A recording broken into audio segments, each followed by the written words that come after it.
अस्सलामुअलैकुम, मैं हूं सोनिया रहमान कुरैशी और आप देख रहे हैं द फर्स्ट ब्लास्ट।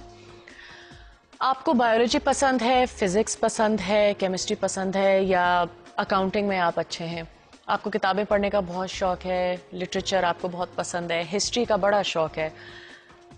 क्या ये कि आप 10 साल से बैंकर हैं और अचानक रिसेशन आई है और आप में स्किल्स तो हैं लेकिन आपके पास नौकरी नहीं रही, आप रिटायर हो गए हैं लेकिन आप फिट हैं, आप अब घर पे बैठना बर्दाश्त नहीं कर सकते, तो आप अपना टाइम किस तरह इस्तेमाल कर सकते हैं? बहुत ही एक इंटरेस्टिंग शो हम ला रहे हैं आपके लिए, वो है करियर्स गाइडेंस, या ये समझना कि आपके लिए कौन सा करियर सबसे सूटेबल है। और ज़रूरी नहीं है कि आपके वालिद वालदा या आपके चाचा चाची या मामू जो करते हैं या फैमिली में जो एक ट्रेंड आ रहा है वो आपके लिए भी बहुत ज़रूरी है।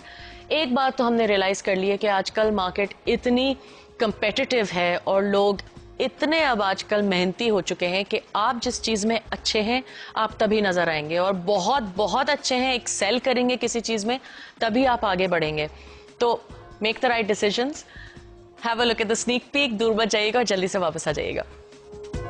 पहले से ही जो है वो देख लें कि आप ये करियर आपके लिए सूटेबल है, कि आपका इंटरेस्ट है, आपका स्किल्स है, आप फाइनेंशियली अफोर्ड कर सकते हैं। बच्चों को किस करियर की तरफ गामजन होना चाहिए, क्या उनके लिए अच्छा होता है? करियर्स गाइडेंस पे स्कूल्स का इतना फोकस नहीं है अनफॉर्चुनेटली। वो सोच रहे होते हैं कि हमने जो करियर चूज किया है वो सही किया है या नहीं किया है। लोगों को पाथ चाहिए, कहाँ जाना चाहिए, कौन सी स्पेशलाइजेशन है। आपका दिल जहाँ हो आप वो फॉलो करें। बंदे का जिस चीज में इंटरेस्ट होगा वो उस चीज में टॉप पे जा सकता है। प्रेशर बहुत होता है वालिदैन से, सोसाइटी से। Girls take studies very seriously now.